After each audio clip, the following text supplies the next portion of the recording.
Bom dia a todos. Deputado Vivaldo Barbosa, governador, Bom senador. dia, Leonel. Pode dizer primeiro que é um prazer estar fazendo uma live com duas figuras tão importantes para a democracia, o Estado Democrático de Direito, companheiro do meu avô, Vivaldo, dizer que para mim é uma alegria sempre estar conversando contigo e para que a gente faça uma live dessa situação. E, Requião, queria dizer da minha admiração e lembro também que meu avô falava muito de ti, sempre colocava como pela coragem do Requião, um cara destemido na defesa do povo brasileiro. Olha, então, para mim, queria dizer antes de mais nada que é um prazer, um momento assustador do mundo e do nosso país, fazer essa conversa com vocês dois. Eu queria já fazer uma primeira pergunta, e aí já é direcionada aos dois, né? Requião, principalmente, né?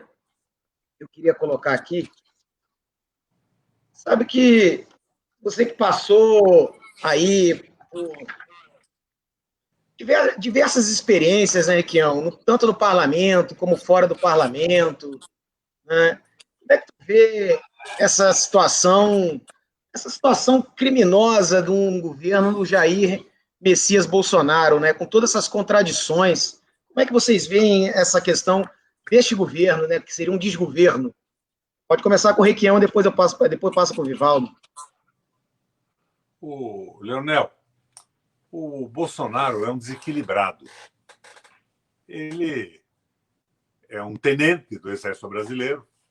Ele foi promovido a capitão na reforma. Ele foi obrigado a pedir reforma para sair do Exército, que o Geis e os militares da época não queriam nem ouvir falar nele. Ele é completamente desequilibrado. Ele é um sujeito inculto e com aquele discurso de miliciano. O Bolsonaro não teria condição de ser presidente da República em hipótese alguma. Ele é presidente da República como ele foi deputado federal. Absolutamente insignificante. As pessoas não prestavam atenção no Bolsonaro, não cumprimentavam o Bolsonaro quando cruzavam com ele nos corredores do Congresso. Ele era rigorosamente inexpressivo. E ele foi utilizado nesse processo eleitoral de uma forma inteligente. Não deixaram ele falar, não ia aos debates e criaram em torno do Bolsonaro um mito. E, através desse mito, alguns oficiais do Exército, generais, da reserva principalmente, foram ao poder. Mas esses generais, Leonel, eles também estão completamente fora da realidade do mundo hoje. Eles estão empolgados ainda com as teses do Olavo de Carvalho e com aquela história do gramscianismo, né? O Gramsci, que era um líder comunista italiano, que ficou muito tempo na cadeia e cá entre nós morreu se convertendo ao catolicismo e fora da cadeia estava muito doente. Mas eles acham que a tese do Gramsci de infiltração na sociedade se completou. Eles estão combatendo um comunismo que não existe mais. Nem na Rússia existe. Existem modificações, adaptações, do ponto de vista econômico, por exemplo, na China, extraordinariamente bem-sucedida. Né? Está assumindo a China um papel importantíssimo na economia do mundo. E eles estão combatendo o comunismo que não existe, o gramscianismo. E combatem também o coronavírus. Agora, eles combatem o coronavírus não em defesa do povo brasileiro. Eles combatem o coronavírus numa perspectiva de salvar o capitalismo e a acumulação de riqueza, o capitalismo financeiro, fundamentalmente.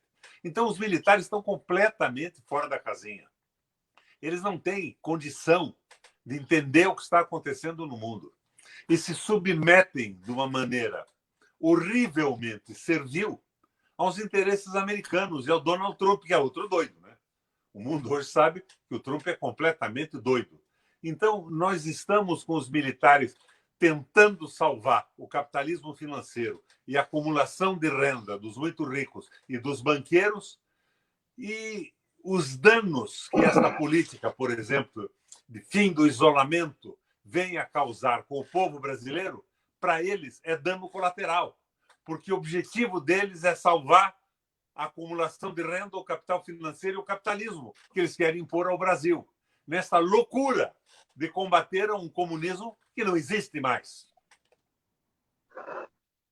É isso aí, realmente, nós acabamos de ouvir, Leonel, essa reflexão do Requião, como sempre, muito expressiva, clara, contundente.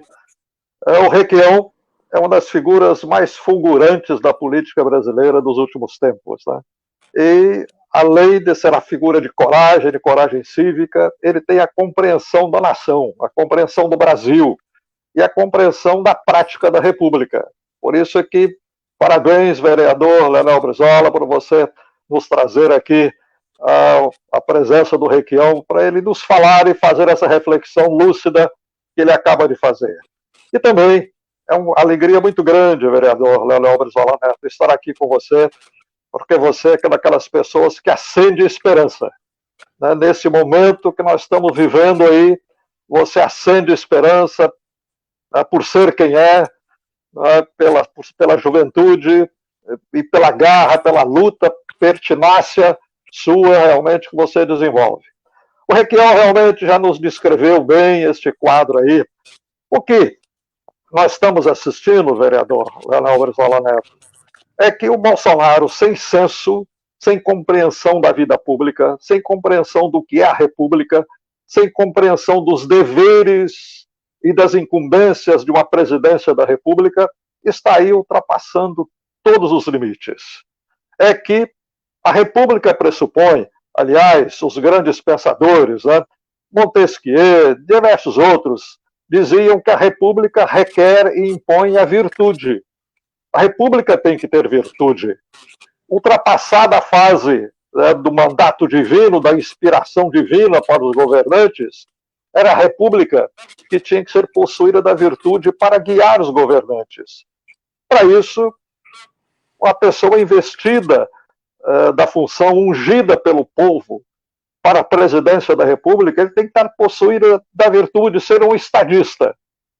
Ontem foi 19 de abril, dia de nascimento, de aniversário do presidente Getúlio Vargas. O momento para nos lembrarmos dele, pela grande figura que era, que sempre foi, pelo grande legado que ele deu de visão pública, de prática da República, de estadista que ele deu ao Brasil. Getúlio era um estadista, Bolsonaro não é. Getúlio tinha compreensão da República, Bolsonaro não tem. E, inclusive, aqueles instantes finais de Getúlio, que levou ao seu suicídio, os interlocutores recolheram dele, de todas as conversas, de todos os sinais que ele estava dando, o que o Getúlio queria era defender a dignidade da presidência da República. Ele não queria que a presidência da República fosse enxovalhada, fosse amolecada, como está sendo agora. Então, essa noção, essa compreensão, realmente é que falta ao Bolsonaro. Mas compreender o que é a investidura popular. E no presidencialismo brasileiro, na nossa luta, conseguimos preservar na Constituição a eleição geral para a escolha do governante, o presidencialismo, a investidura do presidente da República. Esse voto popular, que acontece numa eleição nacional, num grande encontro da nação brasileira, a nação se vendo consigo mesma, pensando o conjunto, o todo, para a escolha de um governante, de um líder para o país, essa unção de um presidente da República pelo voto popular deveria ser realmente algo muito diferente que nós fomos. O Requião já descreveu como é que o processo em que o Bolsonaro foi escolhido, momento infeliz da vida brasileira, né, o povo brasileiro, né, foi duramente massacrado nos últimos tempos, né, pelos meios de comunicação, pelo poder do dinheiro, enfim, naquela busca de tentativa de afastar de qualquer maneira, qualquer sombra de esquerda que pudesse ter no governo do país, qualquer sombra de popular que pudesse ter no governo do país, criou esse momento, o povo brasileiro entorpecido escolheu o Bolsonaro. Isso é transitório. Isso é transitório. Saibamos nós lutar para fazer essa transição até que o povo venha novamente ungir alguém com investidura, com compreensão da nação, com compreensão da República, com compreensão do respeito, da dignidade que envolve a presidência da República, que nós não estamos tendo. Verdade, Vivaldo. Eu queria agradecer as pessoas que estão entrando e comentando, e vai aparecendo o link aqui na frente também. Sintam-se à vontade para vocês que vocês quiserem responder alguma delas, e eu também vou fazendo conforme a gente vai andando.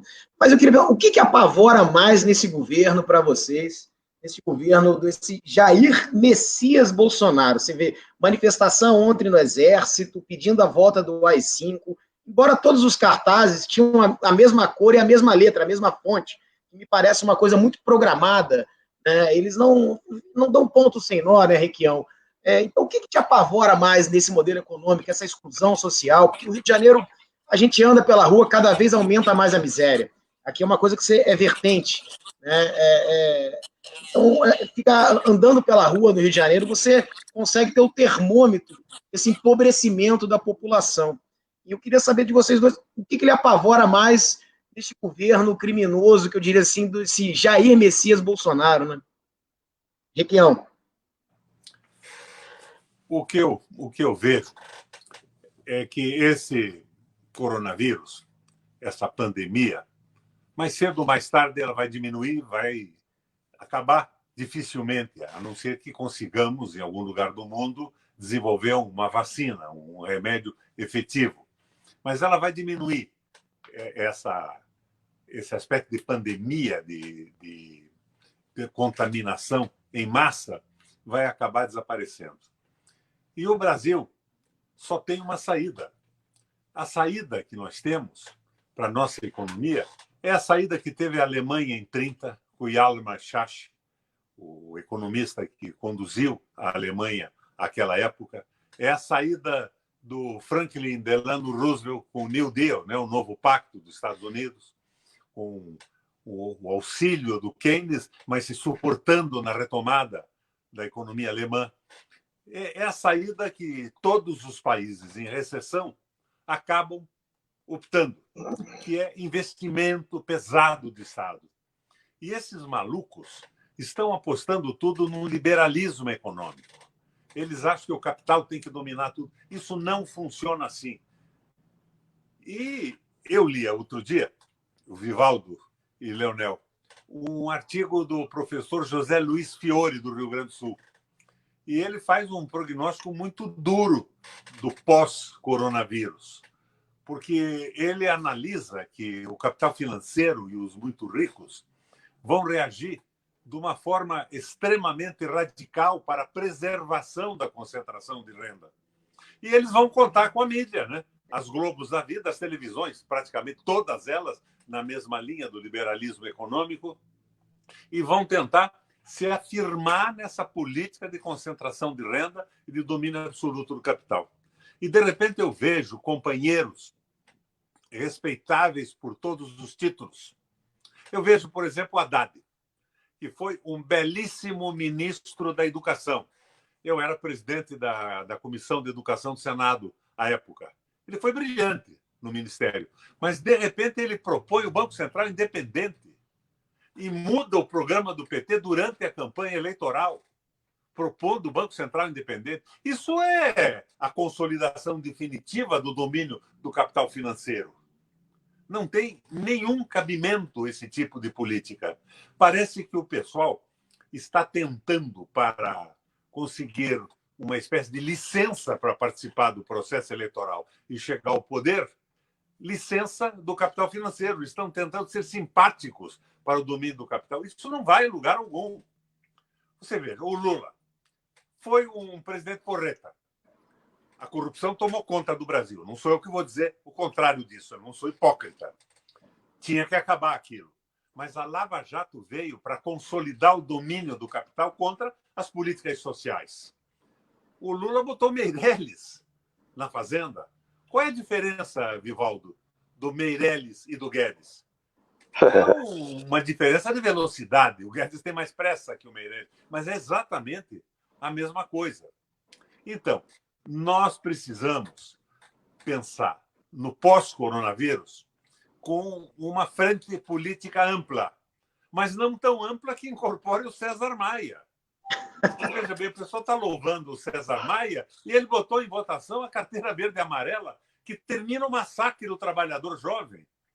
Essa gente pode ser objeto de conversas, que temos que conversar com todo mundo, mas colocar essa gente numa frente, quando eles vão ter o apoio do capital financeiro e da grande mídia, é voltar a um período de espoliação popular, de destruição, Vivaldo, de toda a política trabalhista do Getúlio Vargas. É isso aí. Então, nós temos que pensar numa frente política e num projeto econômico inspirado na nova política alemã, do Schacht, inspirado no New Deal do Delano Roosevelt e inspirado também no que o Japão fez. Investimentos pesados, públicos, para retomar o projeto de crescimento. Numa recessão econômica, minha gente, ninguém vai investir não tendo para quem vender.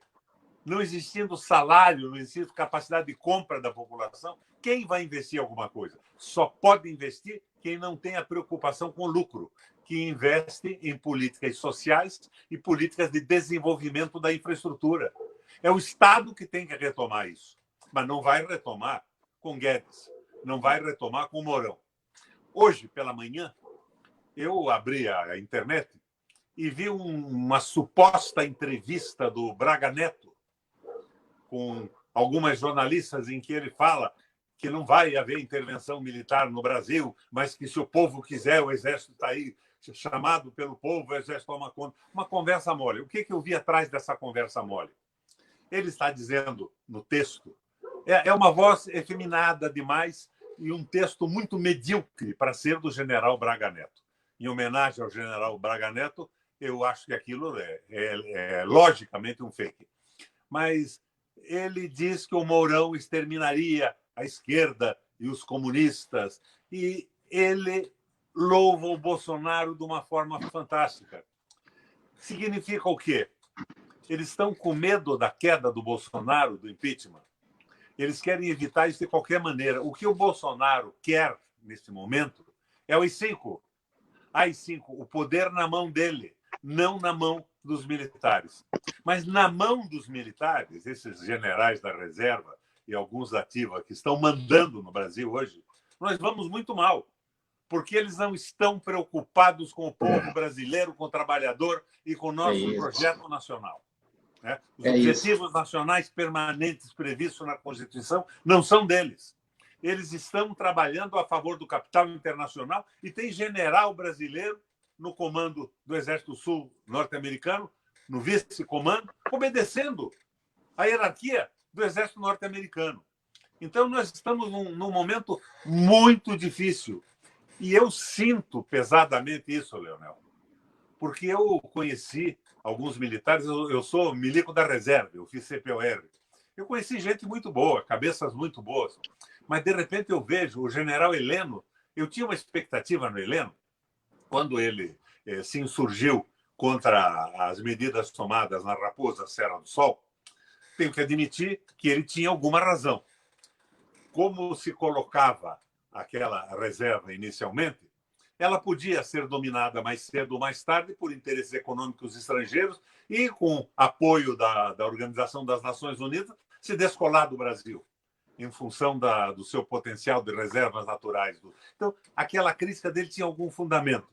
E eu que conheci o Heleno, criança, o pai dele serviu aqui em Curitiba, Coronel Ari Pereira, sujeito porreta, morou ao lado da minha casa, num apartamento que meu pai e minha mãe tinham, que foi cedido ou alugado a eles.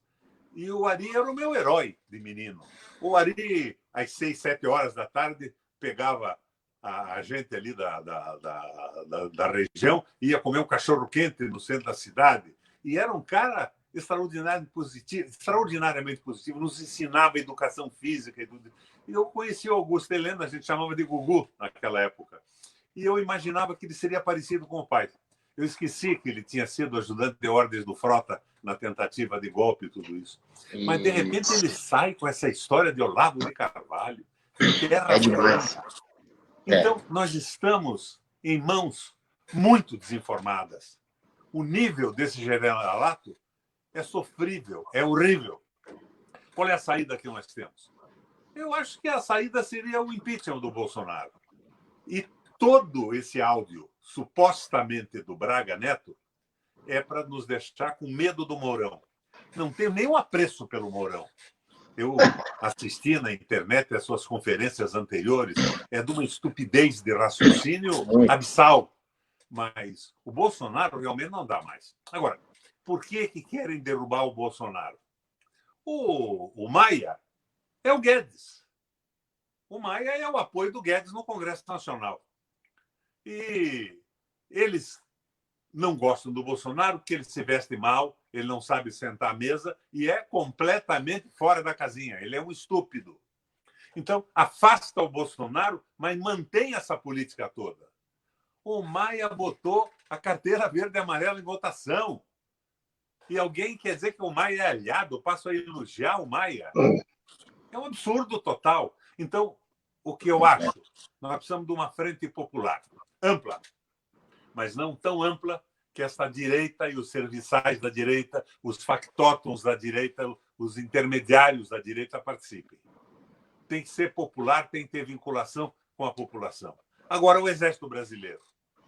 Eu não sei como é que o Exército Brasileiro pensa na sua base, mas eu sei que o Exército vem elegendo o Bolsonaro deputado mandato após mandato. A sua votação concentrada é nas vilas militares, não é somente no Rio das Pedras. Então, parece que o nosso Exército, que na visão nacionalista e patriótica que nós temos, é uma coisa maravilhosa. Eu sou daqueles, minha gente, que vibra uma parada militar com a bandeira do Brasil e um desfile militar no 7 de setembro. Mas parece que o Exército Brasileiro se transformou num sindicato. Um sindicato sem nenhuma preocupação com o país. Eu fiz, Vivaldo, uma palestra aí na Praia Vermelha, a convite de alguns militares, 2 ou 3 anos atrás. E eu imaginava que eu ia ter eram coronéis candidatos a general. Eram 72 coronéis, se não me engano, e iam ser promovidos a generais. E eu fiz uma palestra sobre macroeconomia, geopolítica, imaginando que eu ia ter um debate à altura daquilo que eu imaginava que fosse o nosso Exército. Falei 1 hora e pouco. Quando abriu o debate, aqueles coronéis, a nata do Exército Brasileiro, só queriam saber do orçamento público e da possibilidade de aumento salarial e de quanto o Exército receberia. Um sindicato, eu tive a impressão que estava com o sindicato de agente penitenciário. Nenhuma visão nacional, nenhuma visão macroeconômica, nenhuma visão geopolítica. Nada de estratégia. Uma pobreza absoluta. Então, é nisso que se transformou o Exército, que se submete agora ao Exército norte-americano como o vice-comandante, o subcomandante do Sul. Então, nós estamos numa entaladela. Mas continuar assim nós não podemos. Eles propõem a aceleração do vírus, coronavírus, a contaminação em massa, para resolver rapidamente e pôr a economia a funcionar. Eles não querem preservar a vida do povo e do trabalhador para recuperar a economia. Eles querem sacrificar a vida dos brasileiros para manter e reforçar o projeto capitalista. Nós estamos numa entaladela, mas eu particularmente acho que o Bolsonaro, pessoalmente, se excedeu na brincadeira na frente do quartel em Brasília. Aquilo deve estar atravessado na garganta de todo o empresariado, de todos os banqueiros. O Exército é que manda no Brasil. Quem manda no Brasil é o dinheiro, que corrompe militares, civis e políticos. Eu acho que ele se excedeu. Então, fico me perguntando, o César Maia tem coragem de pôr aquele impeachment em votação? Ou não? Rodrigo, não. É verdade, Requião.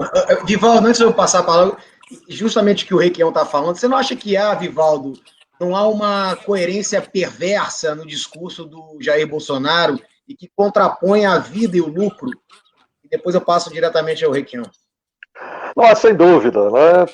O Bolsonaro encarna realmente uma pequenez na política, da compreensão da vida, né?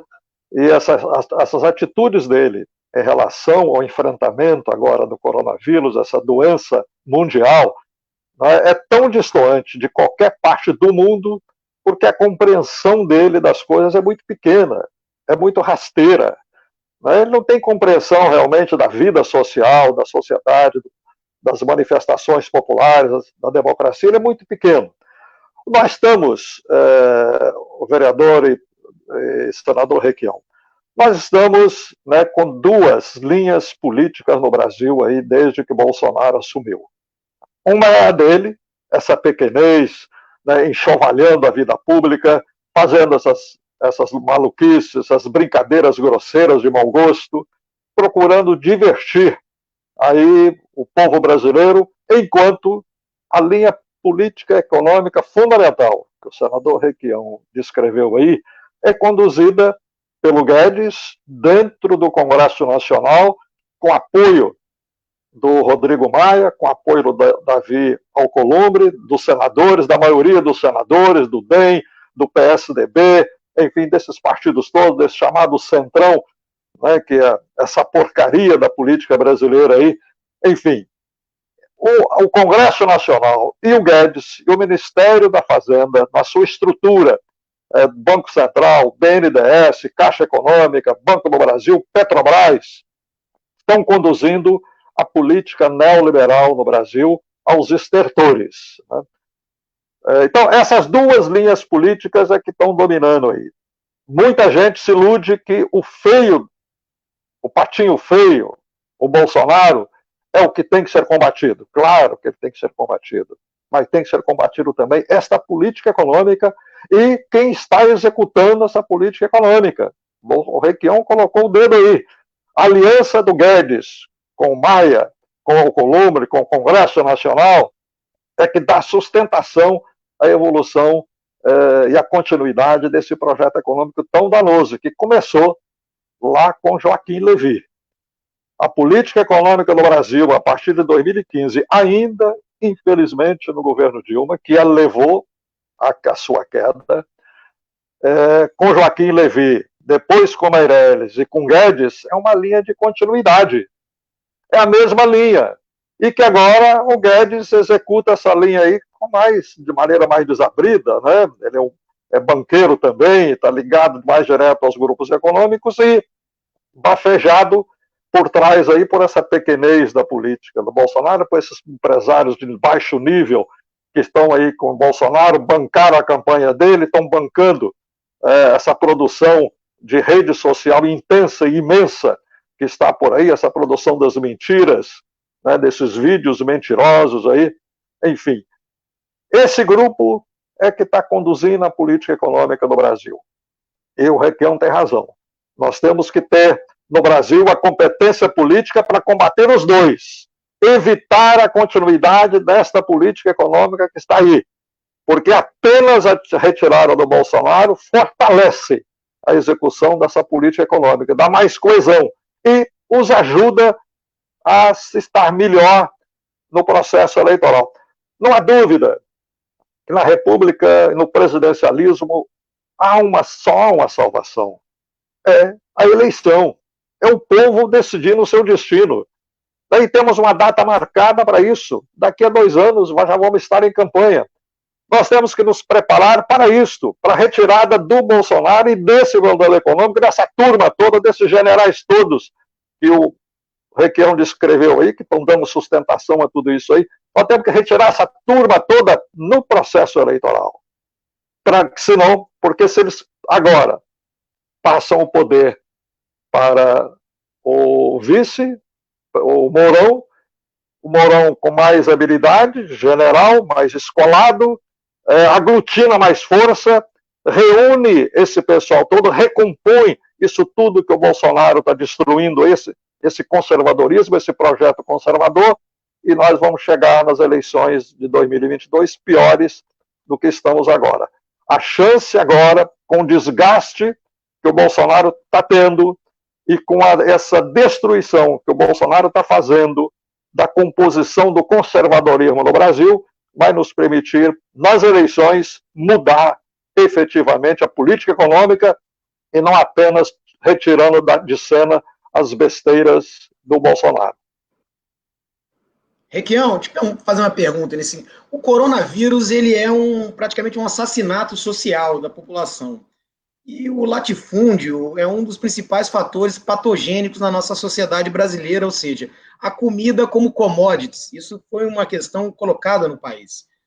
Então, vocês concordam que, a despeito do lucro decrescente, ou seja, a maneira que já está caindo o lucro, a burguesia brasileira está aplaudindo essa limpeza, vamos dizer, como se dizia antigamente, essa limpeza lacerdista do povo, ou seja, que se dane o povo?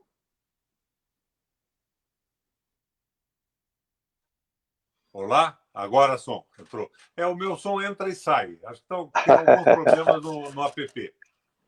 Mas veja bem, o que eu vejo? Quero responder o que você colocou, mas eu quero fazer uma observação complementar à exposição do Vivaldo. Não foi só a burguesia nacional e os banqueiros que providenciaram o fenômeno do Bolsonaro. Isso foi coordenado de fora para dentro, aquele Steve Bannon.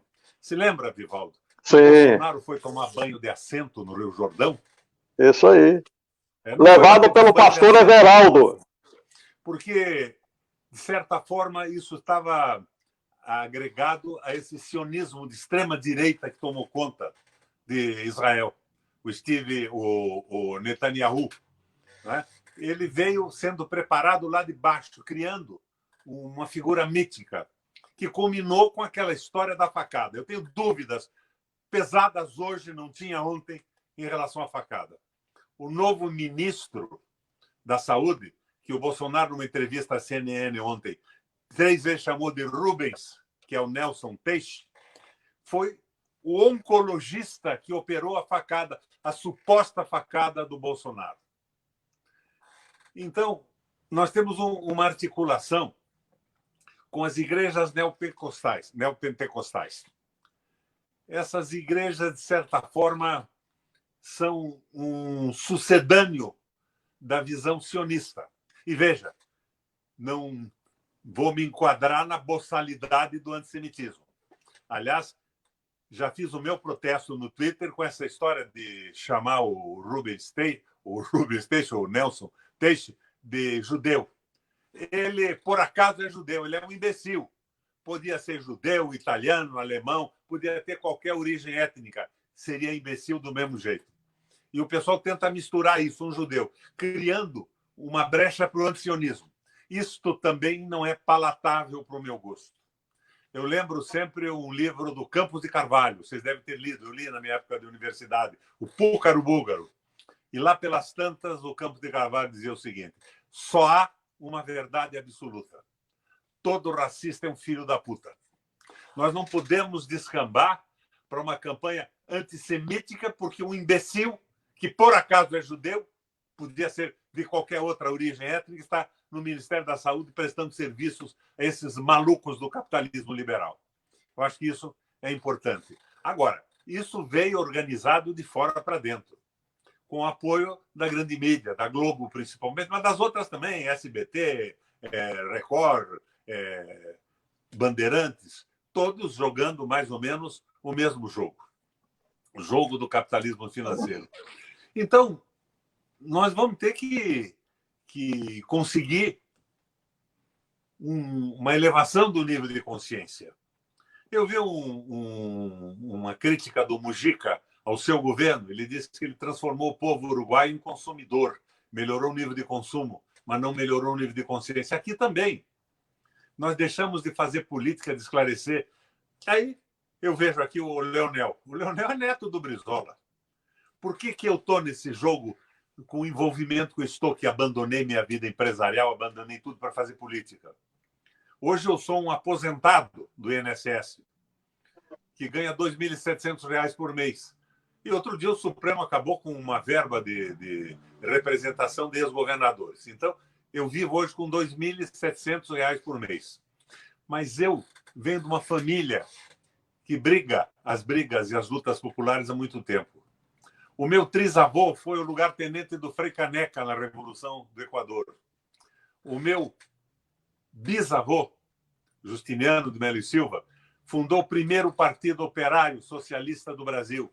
Chamava-se Partido Operário. foi fundado em Curitiba, Rio Grande do Sul, Rio de Janeiro e São Paulo. Então, eu venho de uma tradição de lutas populares. Eu fui formado culturalmente neste ambiente, como o Leonel segue os passos do velho Brizola. Não vou dizer a você que eu não cometi erro na minha vida política, mas o eixo é o mesmo. E não posso admitir essa história de frente amplíssima. Eu vejo, por exemplo, o PT hoje. Não está tendo uma participação efetiva na política. Eles estão esperando que o Bolsonaro se desmoralize, se expondo cada vez mais, porque ele é um bobão, e acham que o governo vai cair no colo deles na próxima eleição, numa aliança ampla. Aliança ampla é Meirelles de novo. Aliança ampla é Joaquim Levy, é Guedes. Não pode ser por aí.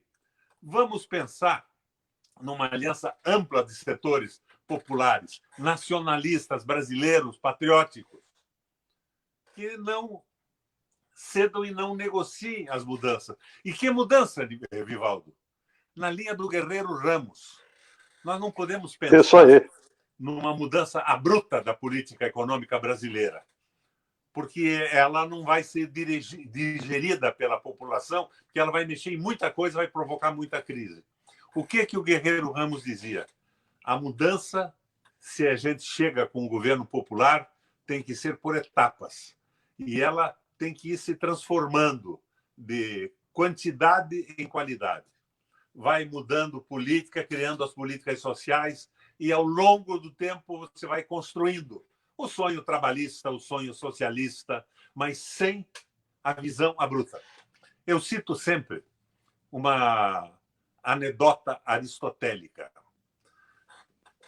que é o seguinte: um exército em luta popular tinha que tomar uma colina. Então, eles consultam 3 comandantes, e eu vou colocar as hipóteses de cada comandante. O primeiro dá uma olhada na colina e diz: olha, com os homens que eu tenho e o material bélico que disponho, eu não consigo tomar essa colina. Se recusa a avançar. Ele cometeu um ato extremo de covardia. Se recusou a avançar. O segundo dá uma olhada naquilo, avalia os homens e o material bélico e diz: eu tenho condição de tomar a colina. Avança, toma a colina e resolve ir à frente, além da tarefa que lhe tinha sido dada pela massa do seu exército. Não consegue. Seus homens são dizimados e ele acaba perdendo toda a sua capacidade de ação. O terceiro dá uma olhada e diz: posso tomar a colina com os homens e o equipamento que eu tenho, avança, toma e mantém a colina. É o ato meio, é o ato eficiente. Ele manteve a colina e deu suporte para o seu exército avançar posteriormente. Então, eu acho que na política nós temos que pensar hoje mais ou menos nisso. O que é o ato meio? Eu disse a vocês que eu venho de uma família de militantes políticos há algumas gerações. Com Frei Caneca, Confederação do Equador, primeiro Partido Socialista do Brasil, mas eu não imagino que eu pudesse fazer um governo com tudo aquilo que eu acho ideal, a minha utopia. Tem que ser o ato eficiente, o ato possível, para que o conjunto do povo brasileiro possa avançar, reconstruindo e avançando no projeto de soberania. Então, é isso que nós precisamos. Mas não vamos conseguir isso sim. Com o PCdoB louvando o Maia no Congresso Nacional. Esse pessoal todo muito bem, Raquel. tecendo loas ao raio do Mandetta, que queria acabar com o SUS e que é o lobista dos planos privados de saúde. Senão nós estamos perdendo tempo. Isso aí. Raquel, é isso. Particularmente não tenho muito tempo para perder mais. Olha os meus cabelos aqui. A minha voz continua a mesma, mas meus cabelos, né? Eu tenho 79 anos de idade. Eu tenho um pouco de pressa, mas pressa não significa o extremo da temeridade, porque só nos faz voltar atrás por um tempo ainda. Mas você tocou nas questões aí, Requião, importantíssimas, e numa perspectiva de uma linha de conduta. Você invocou aí o Guerreiro Ramos. Fez muito bem, Requião, invocar o Guerreiro Ramos. É um dos maiores sociólogos, talvez, da nossa história. Inclusive, um militante político. sociólogo, militante político. Ele foi deputado pelo PTB, pelo Partido Trabalhista Brasileiro. Ele era trabalhista, nacionalista. E ele exatamente, o Requião puxou aí, né, ele pregava as mudanças, as transformações numa linha de conduta. E foi exatamente isso que nos falhou agora, nos tempos recentes. O Requião lembrou aí a questão do Exército Brasileiro.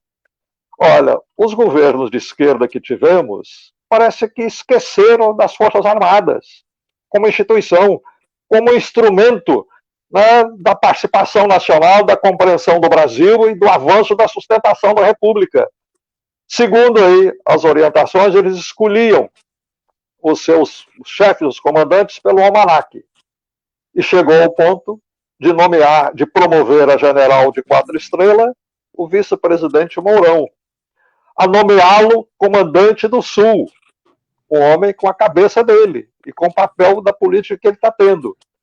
Porque as Forças Armadas brasileiras não foram mobilizadas, não para as atividades políticas, para fazer intervenções, não, mobilizadas na consciência nacional, na consciência do Brasil, do papel das Forças Armadas dentro de um país como o nosso.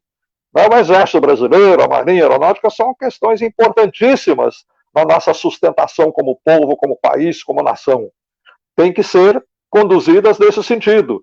E aproveitando até que um deles, o ex-presidente Geisel, rompeu o acordo de cooperação militar com os americanos, retomar a orientação do Brasil com as Forças Armadas voltada para os interesses nacionais. O Requião lembrou também aí, né, de que é hora de nós buscarmos alguns belos exemplos na história, como o do Roosevelt, com o New Deal, uma política econômica do Chat na Alemanha, que reorganizou a Alemanha na década de 30, recompôs a Alemanha destruída num país industrial que produziu aquele inferno da indústria armamentista, mas num país industrial.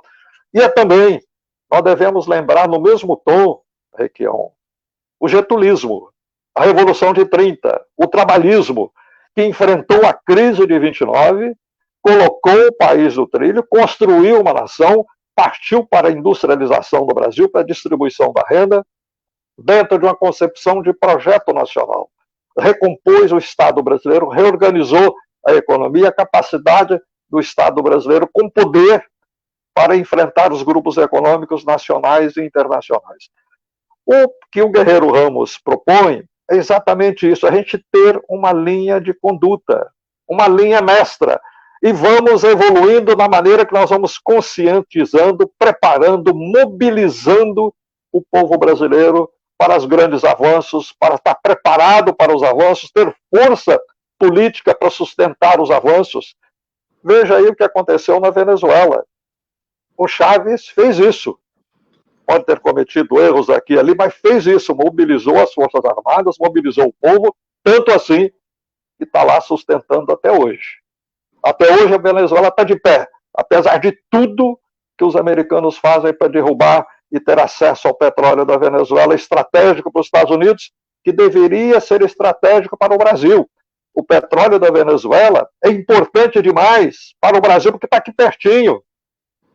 Então a Venezuela é uma questão estratégica, e vem esse governo idiota, imbecil, que se alinha a uma política americana, que é o interesse americano no petróleo da Venezuela, em vez de construir um interesse brasileiro para se relacionar com aquela imensa riqueza num país vizinho. Então essa é uma questão muito importante para nós, né? Avançarmos, mas termos capacidade de sustentar o avanço, fazer as transformações e ter a capacidade política de sustentar as transformações. Esta é a linha que o Requião propôs agora aí. Nós vamos ter que mobilizar a gente, fazer alianças, mas dentro daquela linha que nos sustente e que nos dê condição de sustentar os avanços.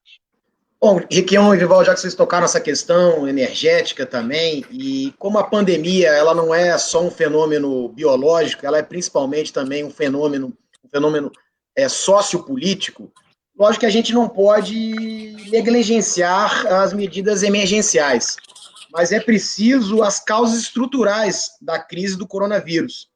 E lembrando, Requião, você que foi um grande amigo do Bautista Vidal, grande físico, você é companheiro do nosso mestre Bautista, e ele dizia que é impossível eliminar a epidemia, né? Quer dizer, eliminar a economia sem eliminar essa matriz tóxica da economia. Como a gente vai sair desta pandemia sem eliminar essa matriz tóxica da economia? Ele dizia que não há outra maneira de eliminar a matriz tóxica da economia senão através de um regime de produção de energia limpa, baseada na fotossíntese e nos óleos vegetais.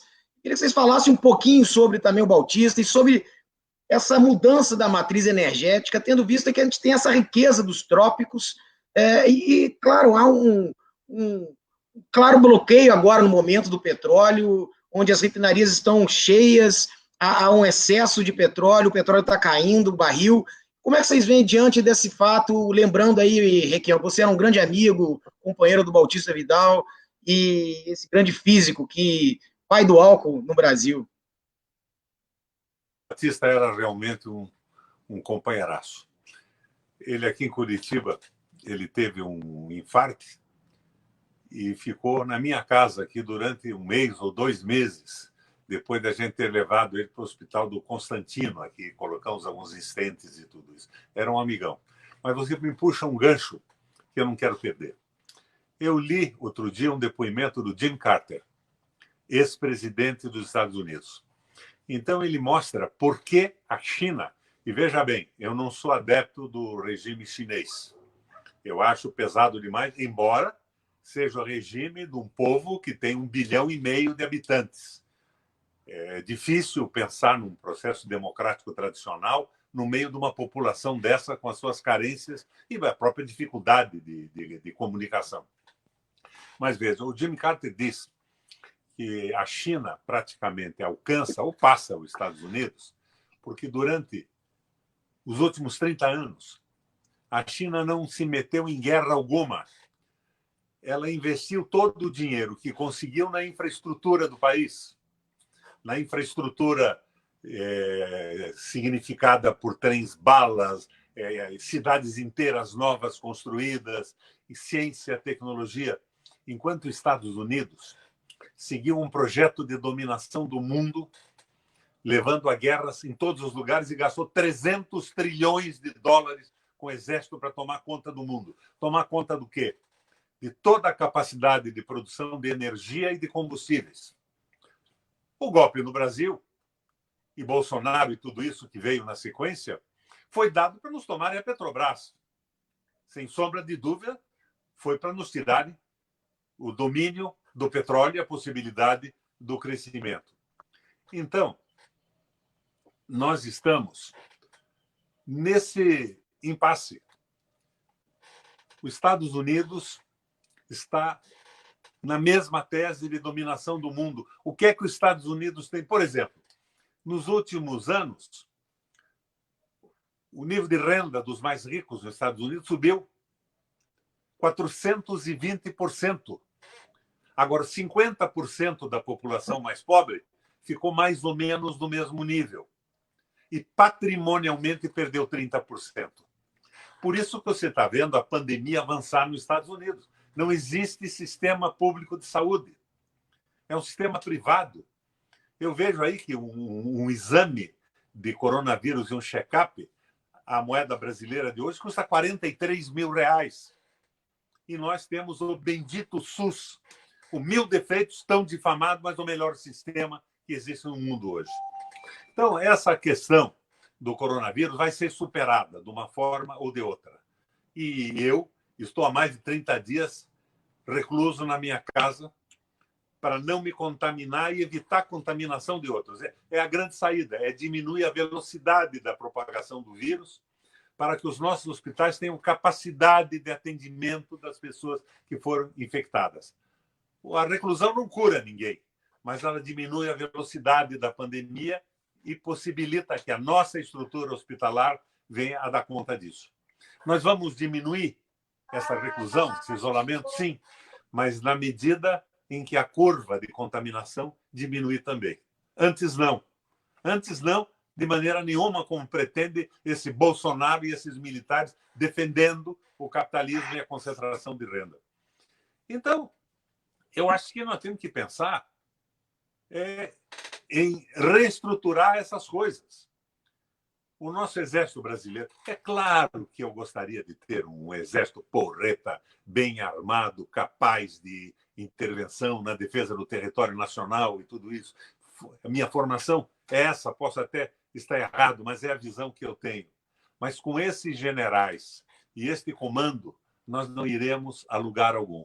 E nós temos que ter, minha gente, um plano econômico, aquele plano aristotélico, o plano eficiente, o plano meio, o plano possível, para dar condição que, num processo de conscientização da população, o que diz o Mujica que faltou no Uruguai e, evidentemente, faltou no Brasil também, só se preocuparam em transformar o povo em consumidor, facilitando e dando vantagens incríveis para os bancos, para que a consciência do povo, alavancada num projeto razoável e implementável, possa avançar. Senão, nós não vamos a lugar algum. Ivaldo, antes de só passar, eu queria, dentro dessa questão, porque o que fica a lógica, Requião, também, que a intenção, como o Requião falou, era justamente a privatização da Petrobras, né? E transformá-la, dentro dessa visão do Bautista, uma maior empresa energética, de energia limpa, só que agora na mão das multinacionais. Ivaldo, e depois Requião volta. Como é que vocês veem essa questão? Porque desde lá de trás, o Fernando Henrique queria mudar para a Petrobras, né? Sempre teve na pauta a Petrobras. José Serra, muito bem. Está escondido, né, Requião? Não sei por onde anda. Não. Então, o que eu acho disso, Leonel? Essa gente comprou o nosso petróleo, não é a Petrobras, compraram o petróleo brasileiro, porque a Petrobras é uma empresa, tem até sócios privados. Comprou o nosso petróleo de quem não podia vender. Crime de receptação de mercadoria roubada. Um governo popular no Brasil tem que retomar a Petrobras e sequer indenizar os receptadores. O petróleo é fundamental para o crescimento do país. Aliás, Divaldo, não esqueça que o governo militar do Geisel foi um governo preocupado com a soberania brasileira também. Foi o governo que criou grandes estatais. Horrível pelo seu aspecto ditatorial, mas haviam militares com o Brasil na cabeça e o Brasil como objetivo principal. Hoje não existe mais. Hoje eles querem assumir cargos subalternos no exército norte-americano. Ou será que existem ainda? Agora, se existem, estão aonde? Estão aonde? Estão sendo comandados pelo tenente porra louca Bolsonaro, sem um protesto. Não é possível isso. Agora, eu acho que o Bolsonaro chegou no fim com aquela manifestação em frente ao quartel. Ele desagradou o capital, desagradou partes do próprio exército, mesmo esse exército que combina com o Guedes e o Olavo de Carvalho. Ele passou um pouquinho de todos os limites. Mas terá coragem o César Maia de botar o impeachment em votação? Eu insisto com vocês isso. Existe essa hipótese? Vocês falam essa questão que você colocou, Leonel, a questão da Petrobras, né, e o Requião colocou a questão do petróleo, é realmente uma das questões aí chaves desse embate político que nós estamos tendo aí. Porque eles quiseram se apossar do pré-sal. O pré-sal é uma imensa riqueza, né, que até o presidente Lula disse, né, uma imensa riqueza que não pode ficar na mão de meia dúzia aí de empresas petroleiras. É para sustentar a nação, resolver os seus impasses, os seus problemas e construir realmente um novo país em cima dessa imensa riqueza. O que eles quiseram foi isso aí, né, dar o golpe para poder se apossar do pré-sal. Essa é a grande questão, se apossar do pré-sal. E veja o quadro, que o Brasil hoje está exportando petróleo e importando derivados. Não é a coisa básica mínima. Petrobras, que ao longo desse tempo conseguiu industrializar petróleo importado, depois passou a extrair, produzir petróleo em boa quantidade, industrializar o nosso petróleo. Eles agora estão vendendo petróleo, entregando, porque venderam petróleo, poços de petróleo, áreas de petróleo aí, né, para as petroleiras, é uma coisa das mais absurdas. Aí sim, Requião, aí é que está a corrupção. Porque é uma imensa riqueza que se vende a preço irrisório contra o interesse nacional, patrimônio nacional. Aí está a imensa riqueza, a questão volumosa da corrupção que efetivamente ninguém está tocando. Mas você colocou, vereador, a questão aí da oportunidade que surge diante dessa questão, dessa doença mundial aí do coronavírus. Já hoje, já um conceito aí amplo, mundo afora, de que é preciso repensar e recolocar o papel do Estado. Até os mais conservadores estão admitindo isso aí. Né? Retomar o papel do Estado. Né? Que é, enfim, esse quadro mostrou, porque sem o Estado Nacional, sem um trabalho nacional, não se enfrenta nenhuma doença, quanto mais realmente os males da economia.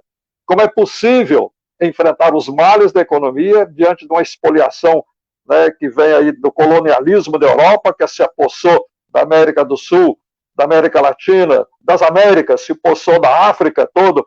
Enfim, nós, dentro de uma prática colonial de arrancar, de extrair, de exaurir nossos recursos, nós estamos submetidos a isso até hoje, por novas vias, novas maneiras, mas sempre os grupos econômicos sugando as nossas riquezas. Não é possível enfrentar as questões da economia sem a recomposição do Estado Nacional. Para isso, ontem, o aniversário de Getúlio Vargas nos faz lembrar, né, o papel do Estado Nacional construído a partir da Revolução de 30, a reestruturação do Estado, a capacidade de intervenção na economia, que interveio no açúcar, através do Instituto do Açúcar, interveio no café, através do Instituto Brasileiro do Café, e diversas outras estruturas intervindo no sistema de produção, fixando áreas de produção, controlando preços, valores e salários mínimos aos trabalhadores das diversas áreas. Esse Estado Nacional tem que ser buscado. Hoje, nós temos que voltar à nossa inspiração na busca de uma tradição política brasileira muito singela, muito simples, que tem raiz da Revolução de 30, o trabalhismo. O trabalhismo oferece hoje os caminhos brasileiros para os diversos dramas que nós temos que enfrentar, inclusive na questão da saúde, porque foi o trabalhismo que construiu esse sistema de saúde desde os institutos de aposentadorias e pensões, que davam assistência médica além das aposentadorias, os IAPs, que construíram um modelo de saúde no Brasil espetacular, referência mundial, até como foi o caso do hospital aqui do IPASE, no Rio de Janeiro, que tratava presidentes da República vindos aí da América do Sul, né, para ser tratados aqui. O trabalhismo montou um sistema de saúde no Brasil extraordinário, que agora desembocou através da nova Constituição Brasileira de 88 no SUS. É o Estado que tem que agora redefinir o seu papel, recompor o seu papel, e para poder não apenas enfrentar questões como essas aí, superar a miséria, a pobreza, investir na educação, grande projeto de Brizola do Estado, né, construir escolas de alta a baixa nesse país aí, que sejam escolas que acolham a criança o dia todo, escolas integrais, enfim, escolarizar as crianças brasileiras, os jovens brasileiros. É preciso reconhecer, né, que nessa questão da superação da miséria e da pobreza, o governo Lula teve uma contribuição muito grande. Lula e Dilma. Parece que congelou ali do Vivaldo. Mas deixa eu pegar aí essa dissertação do Vivaldo. Você lembra que toda a campanha antes da derrubada da... voltou, Vivaldo. Deixa eu ver. Vamos lá, Vivaldo. Ok.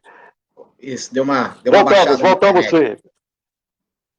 Bom, eles nos diziam o seguinte: o Estado tem que sair da economia. O Estado tem que cuidar da saúde, da educação e da segurança. Hoje eles querem privatizar a educação, querem privatizar a saúde, e quanto à segurança, eles se submetem ao exército dos Estados Unidos. E, internamente, a tese é a privatização também. Privatização de guarda penitenciária e tudo isso. Então, eles estão apostando num modelo que não deu certo. Você veja, por exemplo, mercado comum europeu. Foi bacana, Vivaldo. Ele acabou com o conflito entre nações na Europa, que se sucediam como aniversário a cada ano. Ele acabou com isso, mas favoreceu, com a unificação da moeda, de forma espetacular a Alemanha. A Alemanha desvalorizou a sua moeda. Os outros países todos tiveram que valorizar. Então, a Alemanha, com bom nível de industrialização, que tinha a França também, ela dominou a economia de forma absoluta. E os países não têm mais gerência sobre a sua moeda, sobre a situação econômica, que é controlada pelo Banco Alemão. Então, isso não dá certo. Não dá certo. Esta globalização, que é a subordinação dos países ao capital financeiro, não vai a lugar algum. A Espanha com dificuldades de montar um governo, a Alemanha, a Merkel com dificuldade a todo momento, a Europa toda em crise, e esse pessoal quer transplantar para o Brasil esse modelo de liberalismo econômico. Um modelo agonizante na Europa, que pede asilo no Brasil e nós aceitamos como se fosse uma coisa maravilhosa, uma festa. Nós estamos sendo governados por pessoas sem nenhuma cultura econômica, sem nenhuma cultura histórica, um bando de bobalhões. Isso aí. Eu fico aqui pensando, quem me dera se nós tivéssemos oficiais generais do Exército Brasileiro como o Geisel no passado, como tantos outros, autoritários, mas que tinham uma visão nacional. Isso aí. Agora eles pensam que sacrificar o povo para defender o capital. Requião, a minha bateria está chegando no fim. Sim, vamos já no final, mas você que estava citando, você citou muito também algumas vezes o astrólogo, que se diz filósofo, Olavo de Carvalho, não é? Não, filósofo não. Não, que se diz. Como é que a gente chegou a esse ponto, essa situação?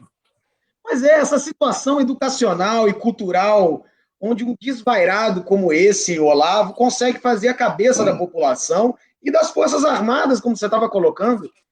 Aonde que a gente perdeu essa bússola? A cabeça da população.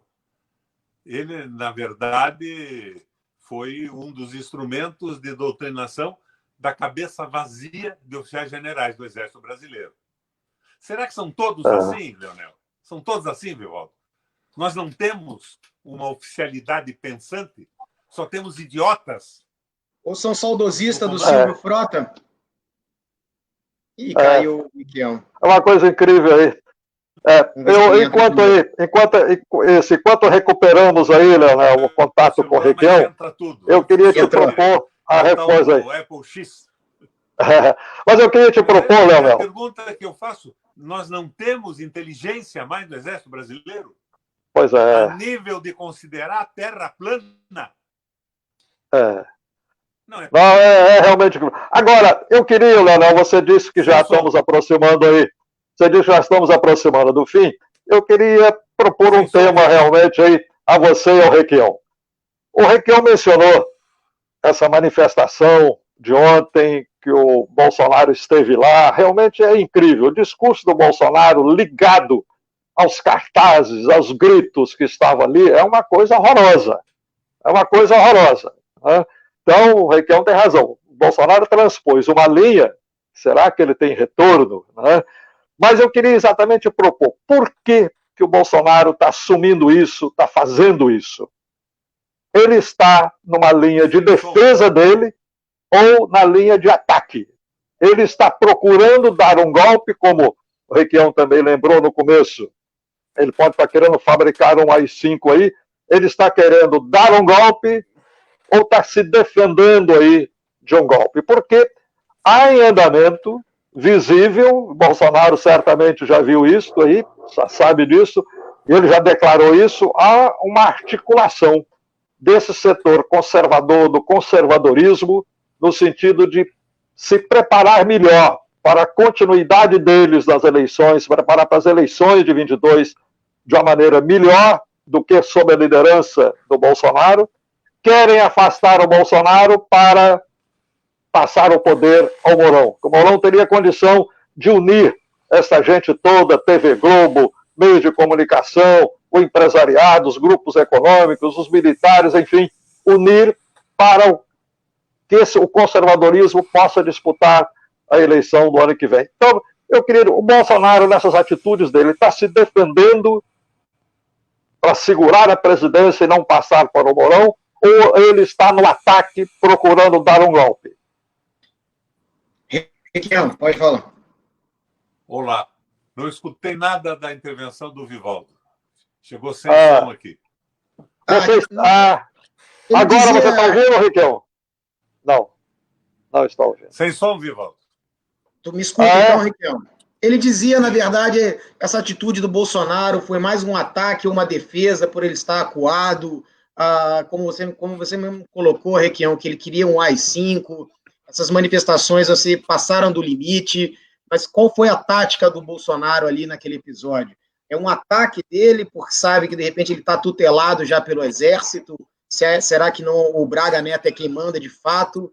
Ele fato também, isso é uma parte minha que eu colocando, ele usar o ponto nas entrevistas, você vê que ele parece um boneco falando, né? Então, na verdade, ele está assolando a tropa dele, os 30%, 25% que ele tem, é uma tática, porque ele sabe que há já uma união ali desse campo mais conservador, que já não aceita mais essas loucuras, vamos dizer assim, essas loucuras desvairadas do Bolsonaro.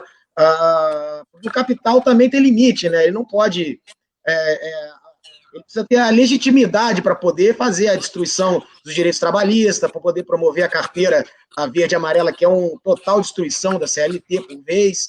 O que tu acha? Qual foi a atitude do Bolsonaro nesse sentido, Requião? Eu acho que o Bolsonaro se excedeu, ele pisou na maionese. O Bolsonaro não está propondo um governo militar. O governo militar tira imediatamente o tenente Bolsonaro do governo e os militares tomam conta. O filho dele hoje, o Dudu, tuitou. Eu não vi o Twitter, o Dark Costa me deu essa informação agora há pouco, dizendo que eles querem o AI-5. Eles querem poderes para o Bolsonaro. Porque uma intervenção militar tira o Bolsonaro do governo e entrega para os militares. E ele é um tenentinho, pouco ilustrado, né? Um apedeutazinho. Então, ele jogou tudo ou nada. E eu acho que ele se machucou. Por isso que eu insisti na pergunta. Terá o Maia coragem de pôr em votação o impedimento, o impeachment, ou não? Eu acho que ele se excedeu. Ele tentou um jogo para salvar a sua permanência no governo. Não deu certo. A contrariedade de todos os setores é muito grande. Econômicos, da mídia, submetidos ao econômico, e dentro do próprio Exército. Eu acho que ele se machucou na tentativa. Daí agora, você me pergunta o que vai acontecer. Não sei. Você está ouvindo agora, Requião?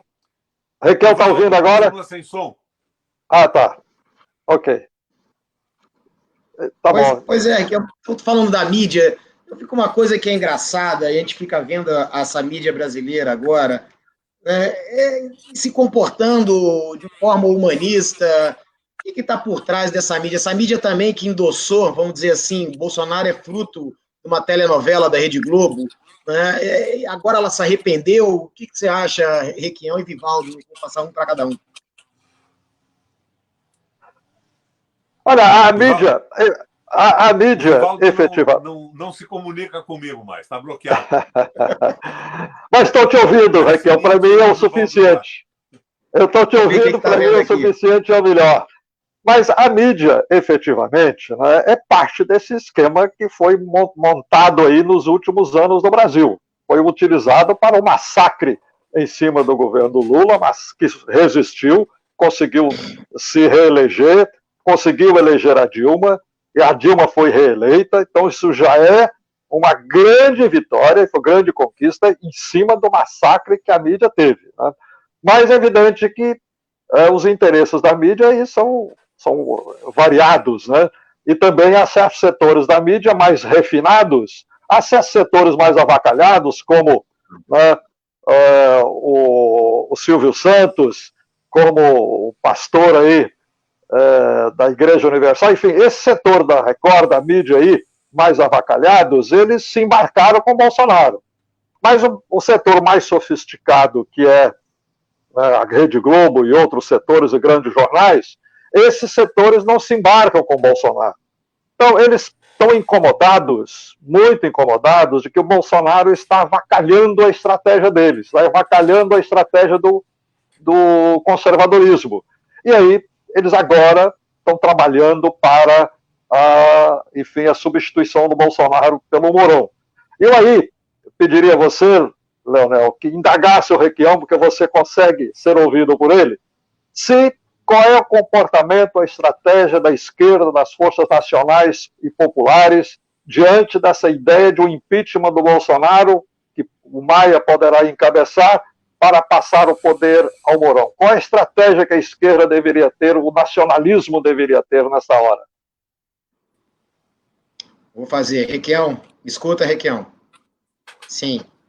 O Vivaldo estava perguntando, Requião, qual seria a estratégia da esquerda diante desses episódios, né, do impeachment do próprio Bolsonaro, né? Como você disse que o Rodrigo Maia jamais vai levar à frente, porque ele é dessa pauta neoliberal aguda, é ele que coloca junto com o Guedes, como você muito bem colocou. Mas qual seria a estratégia da esquerda nesse momento? Leonel, se lembra daquele assessor do Kennedy que pronunciou aquela frase famosa? É a economia, estúpido. Nós estamos hoje confinados em casa, com medo do contágio do coronavírus, não há condição de mobilização. Mas essa pandemia vai acabar e a crise econômica vai se aprofundar, porque ela não se deve apenas à pandemia, ela se deve à estupidez da política do Guedes, à esperança de que grandes investimentos privados aportassem no Brasil, o que não vai acontecer mais em hipótese alguma. Ninguém tem confiança na permanência desse governo e desse modelo. Então, nós vamos ter uma crise econômica enorme depois do coronavírus. Eu acredito que a população desesperada vai voltar àquela situação lá de trás, Vivaldo. Assaltar armazéns de alimentos, supermercados e tudo mais, no desespero, sem salário, sem emprego e sem comida. Então, eu acho que aí esse projeto liberal todo vai por água abaixo. E é a partir desse momento que as mudanças devem acontecer. Mas para que essas mudanças aconteçam, alicerçada numa proposta meio factível, viável de recuperação do Brasil, nós precisamos ter uma frente ampla popular e um projeto viável de retomada da economia. Investimentos pesados de dinheiro público. Emissão de moeda, Leonel. Sem dúvida alguma, emissão de moeda. Nesta recessão e nessa deflação toda, emitir moeda não vai prejudicar o governo em hipótese alguma. Emissão de moeda e investimentos públicos pesados. O Bresser Pereira, que faz parte de um grupo que eu participo lá em São Paulo, está propondo isso. O Raio do Meirelles está propondo isso. Você veja, o Meirelles é um pouco menos idiota que o Guedes. Está propondo emissão de moeda, investimento pesado. Esse processo vai acabar naturalmente, porque o liberalismo econômico faliu no planeta Terra. Não há maneira disso continuar. Agora, você pergunta o que nós vamos fazer. Eu fico em desespero. Eu estou em casa, confinado. Se eu não posso sair à rua, não posso convocar uma reunião, um comício, o que eu estou fazendo do ponto de vista pessoal? Eu aproveito algumas reservas econômicas que eu tenho, mando comprar sacas de feijão e distribuir na periferia de Curitiba, nas favelas e nos assentamentos. Mas eu estou como vocês. O instrumento que nós temos hoje é esse. Estamos tentando, pelo menos, elevar o nível de consciência dos poucos que nos assistem, porque nós não somos nem a Rede Globo, nem temos rede de televisão. Mas estamos fazendo o que podemos. Agora, a realidade concreta da pós-pandemia, da miséria e das dificuldades econômicas vai nos levar a alguma coisa. E os bancos vão se arrebentar, não se iluda, não. mesmo com o Guedes dando 1,2 trilhão de reais para a banca, diminuindo do depósito compulsório, e, ao mesmo tempo que não libera os 600 reais dos trabalhadores que não têm o que comer, mesmo assim, os bancos vão se arrebentar. Não vão resistir a essa crise. E é aquela velha história, né? Pensar que os Estados Unidos vai salvar o Guedes ou o Bolsonaro, os países não têm amigos, têm interesses. E está bem claro isso, eles já confiscaram máscaras e respiradores que vinham para o Brasil. É uma coisa doida. Agora, parece que nós estamos chegando ao fim, pelo menos eu. Está acabando minha bateria. Eu vi uma declaração ontem do presidente da China. Uma carta que ele mandou para Cristina Kirchner. Ele diz o seguinte, que na época em que o maoísmo tentou recuperar a China, ele e a sua família moravam numa região central da China, num buraco. E que ele lembra que naquele período, a primeira vez que ele conseguiu comer alguma coisa parecida com alimento, foi através de uma lata que tinha sido doada pelo Partido Justicialista argentino. Então, ele escreve na carta que ele estava providenciando a doação de 1.500 respiradores chineses para a Argentina e que ele nunca esqueceu a generosidade do Partido Justicialista no momento de uma grande crise chinesa. Não estou fazendo elogio do sistema chinês. Eu admito que eles têm uma grande dificuldade em administrar 1,5 bilhão de pessoas. Mas eles, na verdade, estão descentralizando, Vivaldo, a operação industrial e empresarial. Uma centralização absoluta, planejamento completo, centralização, mas a operação, eles não se incomodam mais que seja do Estado.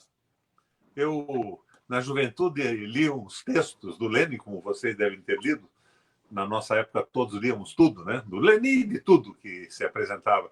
E o Lenin dizia que ele não tinha tempo para se preocupar em quem era o dono da máquina de lavar roupa, operada por uma dona de casa. Que essas pequenas coisas tinham que ser descentralizadas e eu estou fazendo aí um paralelo com a pequena empresa. O Estado não tem que se meter numa pequena empresa, num pequeno projeto. E a China fez isso, ela descentralizou a operação, mas mantém o controle de preços, de tecnologia e tudo mais. Mas é um regime centralizado que não me agrada ao paladar como cidadão. Bom, mas Vivaldo, Vivaldo agora faz mais uma fala, depois eu passo para o Requião, a gente encerra aí, Requião, pode ser? Não, eu não sei se o Requião voltou a me ouvir. Vivaldo, fala com a gente. Sem som, Vivaldo. Pois é, gostaria de falar com você, mas o mais importante é ouvir o Requião. Isso eu ouvi o Requião o tempo todo. Então, de qualquer maneira, eu estou satisfeito com isso. Mas o Requião, ao puxar essa questão da China, ele puxa mais um elemento importante para a nossa reflexão, porque a China está construindo um modelo extraordinário, que é diferente do modelo soviético, diferente do modelo antigo chinês, é uma grande evolução disso aí, de maneira que é um caminho que a humanidade toda está acompanhando.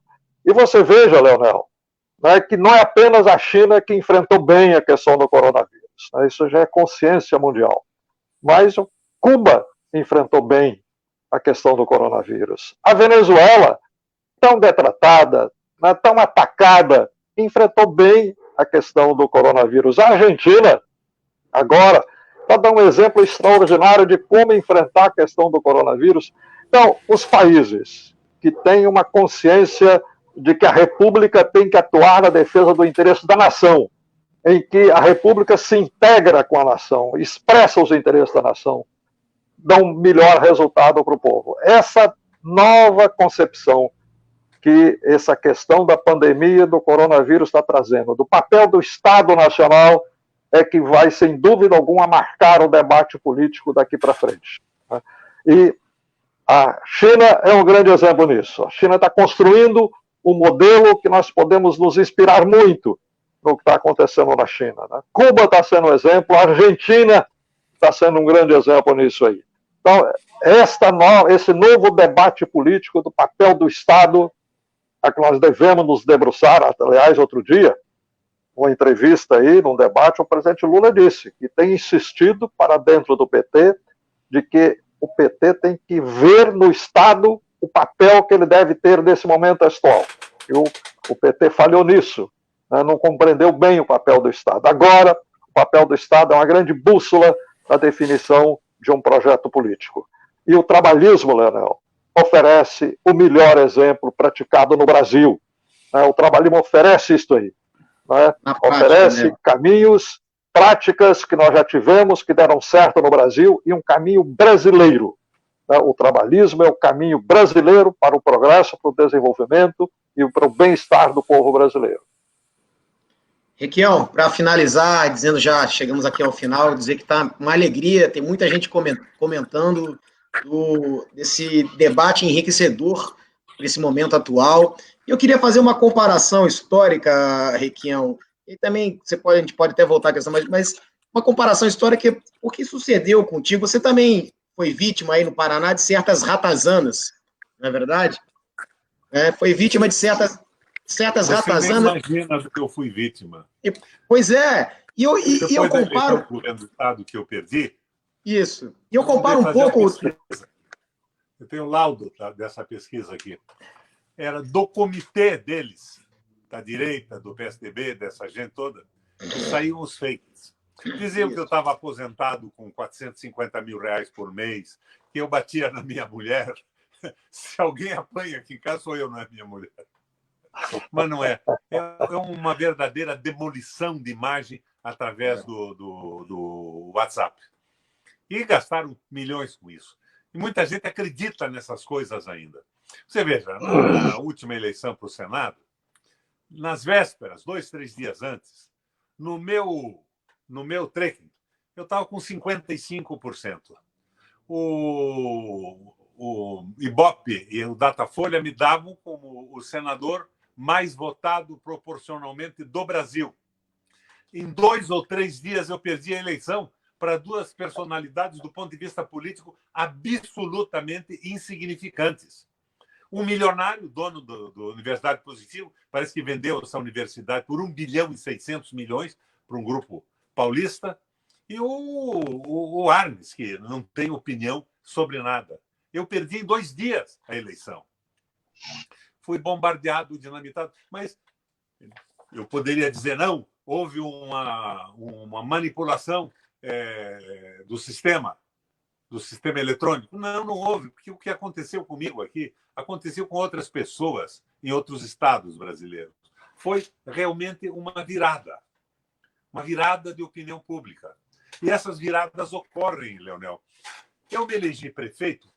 Quando eu me lancei candidato a prefeito em Curitiba, eu era advogado das associações de bairro, naquela linha do Manuel Castells, que depois andou virando para a direita também. Mas aquele livro do Manuel Castells me influenciou. Eu lia muito o Direito à Cidade também, e em cima dessas ideias, eu montei, com alguns companheiros, um movimento de associação de bairro. Eu entrei na campanha com 3%. O Jaime Lerner tinha 84%. Daí eu fiz a crítica da administração dele.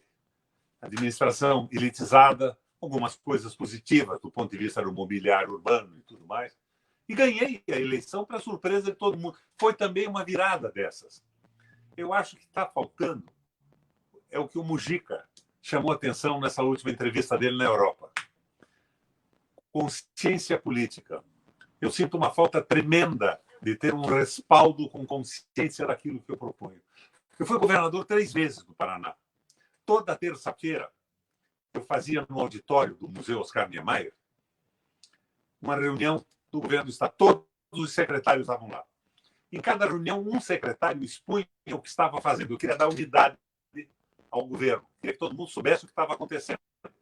E eu, reiteradamente, colocava a nossa visão. Eu me inspirava na Carta de Puebla, opção preferencial pelos pobres, o governo que nós estamos fazendo, trator solidário, água praticamente de graça para os mais pobres, energia elétrica, tarifa de água e de energia elétrica congelada por 8 anos no Paraná. Eu fui governador 3 vezes. Não consegui levar para essas reuniões os deputados.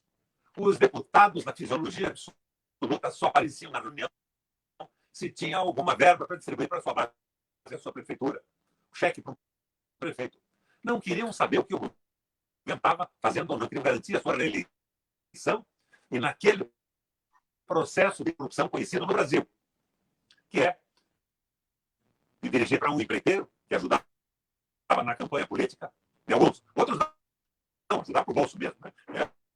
O dinheiro patrimonializado imediatamente. Então, a falta de consciência política é que está sendo a necessidade absoluta do Brasil. Hoje nós temos, sem dúvida nenhuma, esse instrumento que nós estamos usando agora. Esse instrumento que fez o Rivaldo ficar mudo. Nas últimas intervenções dele não escutei nada. Mas é muito pequeno, eles têm as televisões na mão, eles têm as cadeias e redes de rádio. Então, vai haver a mudança a partir das condições objetivas que chegam depois do coronavírus.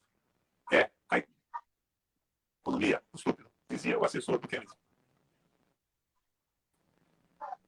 Obrigado, Requião. A internet está muito lenta, de fato. Eu vou finalizando aqui, queria a consideração final do Vivaldo, mas antes de já... eu acho que a internet está caindo, como a tua bateria também está caindo, ela está diminuindo aqui para a internet também. Mas eu queria te agradecer pela participação. Para mim, é uma honra estar nesse debate. Mais uma vez aqui, quero lembrar que meu avô tinha uma profunda admiração por ti, Requião, e toda vez que a gente sentava na mesa e conversava de política, falava do Requião, ele sempre exaltava a tua coragem e como você era destemido na defesa do povo brasileiro. Então, eu queria te agradecer. Mais do que nunca, a gente precisa escutar a voz da experiência, a voz da prática, de quem esteve ali na frente, no fronte da guerra, defendendo o povo brasileiro, que para ter garra em defender o povo brasileiro é para poucos. Muito obrigado pela tua participação. Vivaldo, para você considerar no final. Ok, parabéns, vereador Leonel Brizola Neto, por esse debate, pelos debates que você tem promovido. Parabéns pela sua atuação como vereador aqui na cidade do Rio de Janeiro. Como eu disse no início, você é sempre uma esperança muito acesa em todos nós, né, que militamos aí na política no lado popular, no lado nacional, né, inspirados pelo trabalhismo, sob a inspiração direta de Brizola, com quem convivemos. Você acende em nós uma grande esperança. Então, esses debates realmente são uma coisa extraordinária. Tivemos aí a presença do Requião, né, como sempre, muito expressiva, com ideias extraordinárias, né, vinculando a um pensamento mais geral que ele cultiva também de uma maneira bem abrangente, assim como as grandes figuras da política brasileira. Lembra que eu estou contente de ter participado disso aqui. Reitero meus cumprimentos a você e continue promovendo esses debates, que isso ajuda a enriquecer a política brasileira. Obrigado, Vivaldo. É uma pena que no final a internet já estava caindo ali do Requião, o celular dele, quando a bateria começa a baixar, realmente a internet também fica com dificuldade de linha, mas ele estava colocando uma coisa que sucedeu também. Eu ia fazer uma comparação, né, Vivaldo, já terminando aqui, um pouco o que sucedeu com o Darcy Ribeiro e com a eleição do Gato Angorá, que também veio um pacotaço de cima com o Sarney, né? E tu imagina o Brizola com todas aquelas obras que tu que participou, trouxe a questão dos direitos humanos para o menino favelado, para o menino que estava ali desassistido, toda essa situação que até direitos humanos era uma questão internacional, você trouxe para a realidade do povo brasileiro pelo sofrido da miséria, da falta de abastecimento de água, tudo que o governo Brizola levou, e, no entanto, veio o pacotaço do Sarney, e a gente perdeu a eleição, não elegemos o Darcy Ribeiro.